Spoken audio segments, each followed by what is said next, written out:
Hi, this is Dr. Proactive Randy Gilbert, producer of InsideSuccessRadio.com, and I invite you to take a moment and listen to this powerful interview segment so you can be more proactive and successful.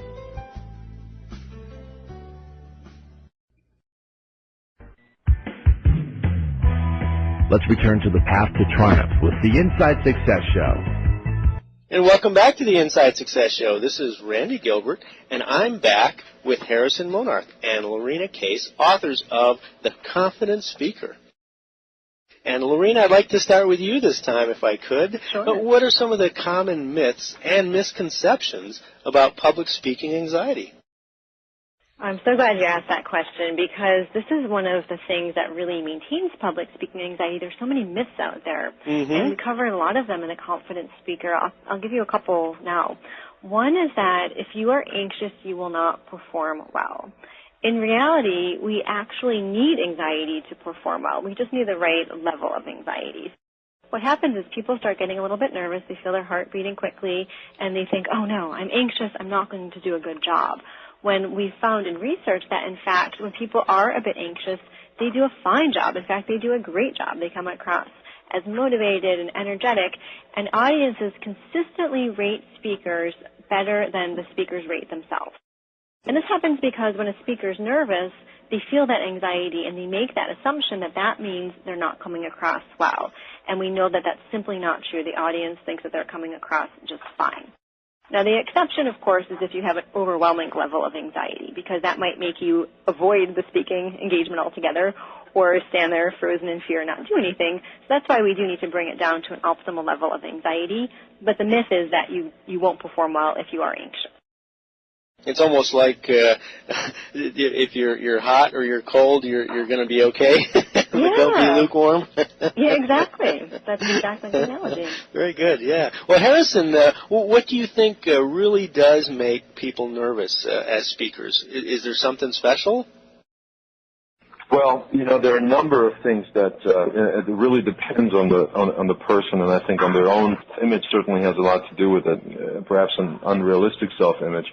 But in some profound ways, I think that people are just more anxious than they really need to be. People feel that they are unprepared, that they perhaps don't know enough about the topic they're going to speak.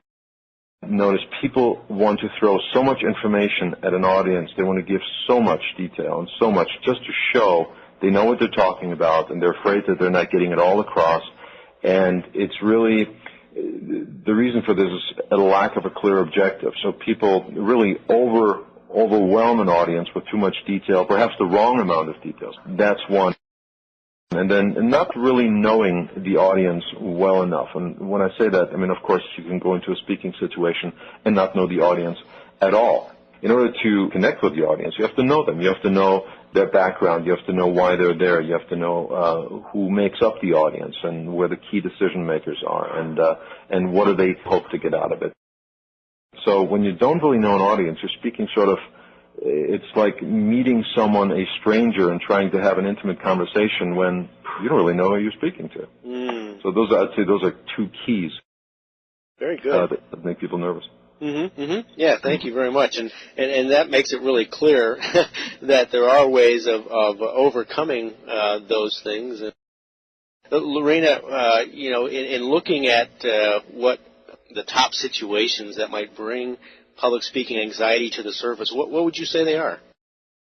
We go through 10 of them in the book. Let me think of the ones we hear the most often. Definitely speaking before a large audience. Something about the size of the audience certainly makes a difference for people. I'd say introducing yourself before a group. This is sort of like in a networking situation. That can certainly be anxiety-provoking.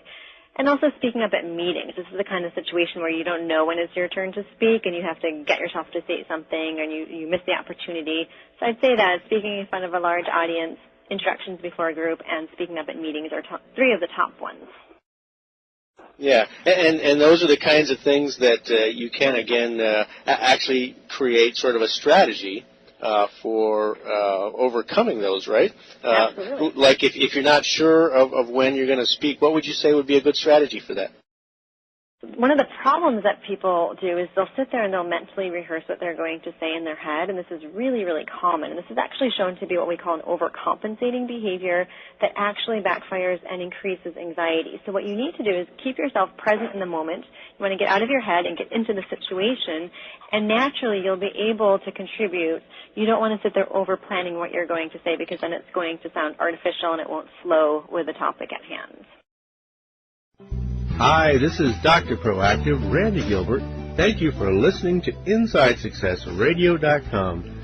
Now I want to invite you to listen to this entire interview for free. All you have to do to get VIP access is to type in the link as you see it below. In addition to this powerful interview, you'll be able to hear many other of your favorite celebrities, such as Jack Canfield, Mark Victor Hansen, Robert Allen, Zig Ziglar, and dozens of others. Plus, there are thousands of dollars in valuable bonus gifts just waiting for you to redeem them. Go ahead, type in the link that appears at the bottom and join me in my studio.